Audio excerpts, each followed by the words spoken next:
Hello, good morning. ഞാനിന്ന് എൻ്റെ breakfast ഉണ്ടാക്കുമ്പോൾ അതൊന്ന് വീഡിയോ പിടിക്കാതെ കരുതിയതാണ്. ഞാനിതിലേക്ക് ഒരു ഗ്ലാസ്, അതായത് 200 ഗ്രാം കൊള്ളുന്ന ഒരു ഗ്ലാസ് ഗോതമ്പ് മാവും അത്രയും തന്നെ ഓട്സ് എടുത്തിട്ട് ഒന്ന് മിക്സിയിൽ പൊടിച്ചെടുത്തിട്ടുണ്ട്.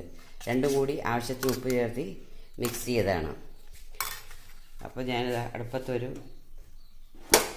പാൻ വെച്ചിട്ടുണ്ട്. അതിലേക്ക് നമുക്ക് ഒരല്പം എണ്ണയൊന്ന് സ്പ്രെഡ് ചെയ്ത് കൊടുക്കാം.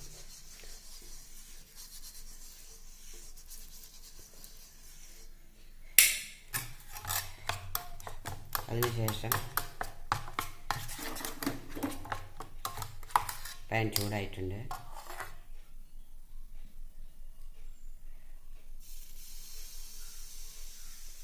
ഒരു കൈയും കുറച്ച് കൂടി കൊടുക്കാം.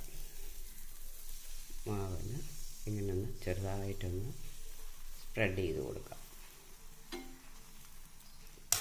ഇതിലേക്ക് എണ്ണ തൂവി കൊടുക്കേണ്ട ആവശ്യമൊന്നുമില്ല. നിങ്ങൾക്ക് വേണം ചെയ്താൽ മതി. ഞാൻ ഒരല്പം എണ്ണ, നിങ്ങൾ ഏത് എണ്ണയാണോ ഉപയോഗിക്കുന്നത് ആ എണ്ണ തന്നെ തൂവി കൊടുത്ത് ഒരു നിമിഷം ഇതൊന്ന് അടച്ച് വയ്ക്കാം. അതൊന്ന് വേവട്ടെ. അപ്പോഴേക്കും നമുക്ക് ഇതിലേക്ക് വേണ്ട ചമ്മന്തി ഒന്ന് തയ്യാറാക്കി എടുക്കാം. ഹലോ, വീഡിയോ ലോങ് ആവാതിരിക്കാൻ വേണ്ടിയിട്ടാണ് ഞാനതിനെ മറിച്ചിട്ട് വാങ്ങി ദോശ ഉണ്ടാക്കി എടുത്തിട്ടുണ്ട്. അതിനുള്ള ചമ്മന്തി ഞാൻ ഇവിടെ അരച്ചെടുത്തിട്ടുണ്ട്.